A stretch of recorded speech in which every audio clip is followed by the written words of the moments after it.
सुबह यहाँ पे दोस्तों सारी मसालों के देख के यहाँ पे कंफ्यूज हो जाता है। सुबह यहाँ पे सोचता है कि क्या ये सारी मसाले यहाँ पे मेरी लाइफ को यहाँ पे रिप्रेजेंट करती है। और दोस्तों उसका रिएक्शन बहुत ही शॉकिंग होता है। वो सोच रहा होता है कि क्या ये चीज़ सही है या फिर गलत है मेरे लिए, क्योंकि यहाँ पे उसके पास लेवल अप करने का कोई भी तरीका नहीं है। तुरंत यहाँ पे दोस्तों सुबह को नोटिफिकेशन आता है कि अनदर वर्ल्ड का सब्सटेंस उसके सिस्टम में यहाँ पे पाया गया है। और तुरंत यहाँ पे सुबह सोच में पड़ जाता है कि क्या यही रीज़न है कि मुझे एक इरेशनल क्वेस्ट मिला है, क्योंकि यहाँ पे मेरे सिस्टम में एरर दिखा रहा है।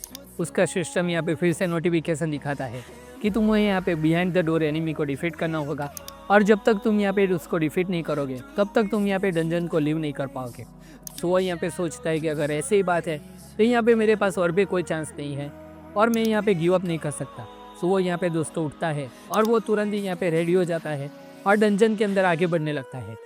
सो वो यहाँ पे डंजन के अंदर आगे बढ़ते हुए सोच, ये कैसा डंजन है कि जिसके अंदर यहाँ पे रैंडम पैसेज है और यहाँ पे बॉस डोर कहीं पे भी अपीयर हो जाता है। सो वो यहाँ पे सोचता है कि बहुत ही हाई चांस है कि किसी एक डोर के पीछे यहाँ पे कोई और बॉस होगा। बस यहाँ पे प्रॉब्लम एक ही है कि मुझे ये पता नहीं है कि ये डंजन आखिर में कितना बड़ा है। सो वो यहाँ पे सोचता है कि मेरे पास इसके लिए बहुत ही टाइम है, तो लगता है कि मुझे यहाँ पे कुछ सर्च करना ही चाहिए।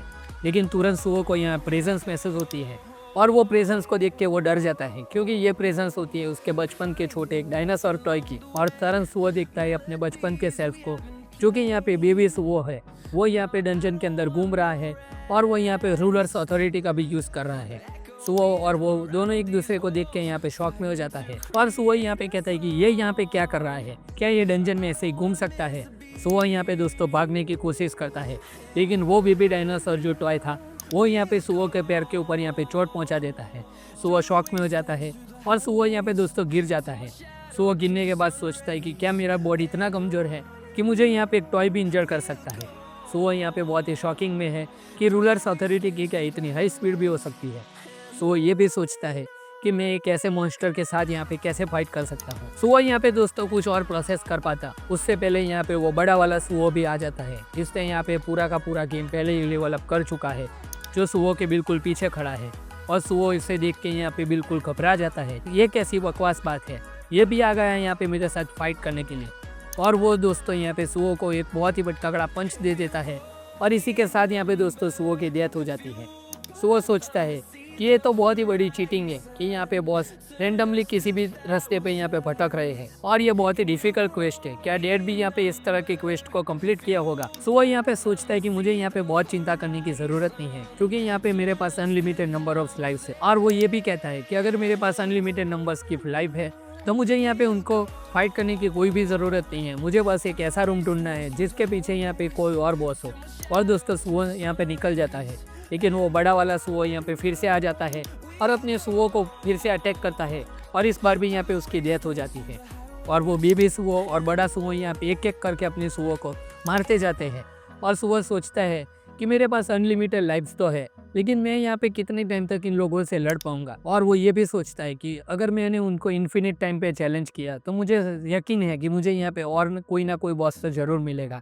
लेकिन अगर क्या हुआ कि अनदर बॉस यहाँ पे एग्जिस्ट ही नहीं करता, क्योंकि यहाँ पे सिस्टम में ऑलरेडी एरर है। सो वो यहाँ पे दोस्तों बहुत ही परेशान लगता है कि यहाँ पे उसके पास अनलिमिटेड नंबर ऑफ लाइफ्स है, एक ऐसे एनिमी है जिसको यहाँ पे वो कुछ भी करके डिफीट नहीं कर सकता, एक ऐसा एनवायरनमेंट है जो जिसे यहाँ पर वो लेवल अप नहीं कर सकता। क्या यही सच में हेल है? सो वो ये सब सोच रहा होता है, तभी वो अपनी पुरानी बात को याद करता है जब उसने कहा था कि मैं यहाँ पे लेवल अप करके रहूँगा, दुनिया का सबसे स्ट्रॉन्गेस्ट हंटर बन के दिखाऊँगा। सो वो यहाँ पे अपने दांत कस लेता है दोस्तों, और वो अपनी बातों को याद करके कहता है कि यही बातें हैं जो मुझे यहाँ पे आगे बढ़ने के लिए पुश करती है। सो वो यहाँ पे दोस्तों अपने खून से ज़मीन के ऊपर यहाँ पे कुछ ड्राइंग बनाना स्टार्ट करता है और कहता है कि मुझे जो बन सके वो मुझे सारी चीज़ें यहाँ पे करनी होगी। तुरंत ही दोस्तों हम लोग यहाँ पे आउटर वर्ल्ड में आते हैं, जिस आउटर वर्ल्ड में यहाँ पे स्टारडस्ट को हंटर एसोसिएशन ने यहाँ पे प्रोहिबिटेड कर दिया है। हंटर एसोसिएशन का कहना है कि शुरुआत में सबको लगता था कि यहाँ पे स्टारडस्ट की कोई भी साइड इफेक्ट नहीं है, लेकिन अब जाके पता चला है कि स्टारडस्ट कंज्यूम करने के बाद यहाँ पे हंटर्स की याददाश्त चली जाती है। और इसी बीच दोस्तों यहाँ पे सारे लोग न्यूज़ देख रहे होते कि ग्रिम रीपर गिल्ड का जो वाइस मास्टर था वही इस सब का मास्टरमाइंड था और वही यहाँ पे सारे लोगों को स्टारडस्ट बेच रहा था।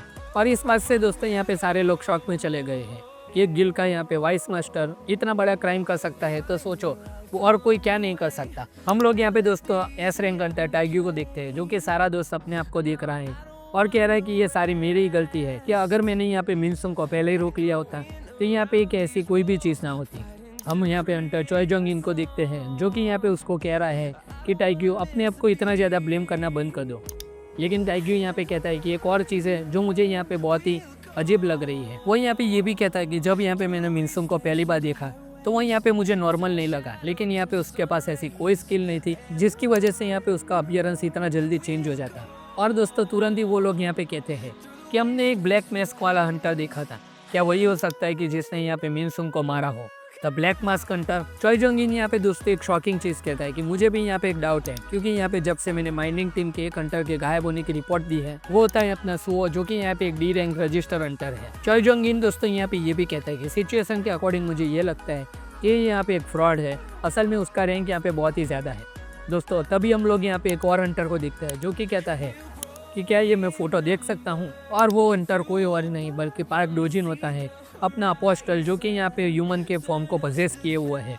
और वो अपोस्टल सुओ के फोटो को ध्यान से देख रहा होता है दोस्तों। और दोस्तों हम लोग यहाँ पे हंटर्स को देख सकते हैं, वो लोग भी यही सोच रहे हैं कि सुओ ही हो सकता है, जो कि यहाँ पे ब्लैक मास्क पहन के सारे लोगों को यहाँ पे हंट कर रहा है। लेकिन क्या वो यहाँ पे फिर से गायब हो गया है? और आखिर में यहाँ पे सुओ के साथ चल क्या रहा है दोस्तों? वो यहाँ पे सुओ की फिक्र भी कर रहे होते हैं कि सुओ आई होप कि तुम यहाँ पे सेफ हो। और हम लोग यहाँ पे अपोस्टल को देखते हैं, जो कि यहाँ पे सुओ से बिल्कुल भी नफरत करता है, और वो यहाँ पे सुओ के फोटो को देख के यहाँ पे मुस्कुरा होता है। दोस्तों तभी हम लोग यहाँ पे डंजन में वापस चलते हैं, और सुओ ने दोस्तों यहाँ पे जो अपने खून से जो पेंटिंग बनाई है उसको देख के यहाँ पे आपको यकीन नहीं होगा कि सुओ आखिर में क्या करने वाला है।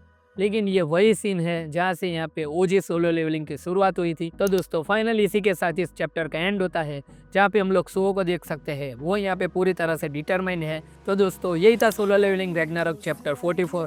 तो आपको ये चैप्टर कैसा लगा, आप अपने ओपिनियन यहाँ पे कमेंट सेक्शन में बता सकते हैं।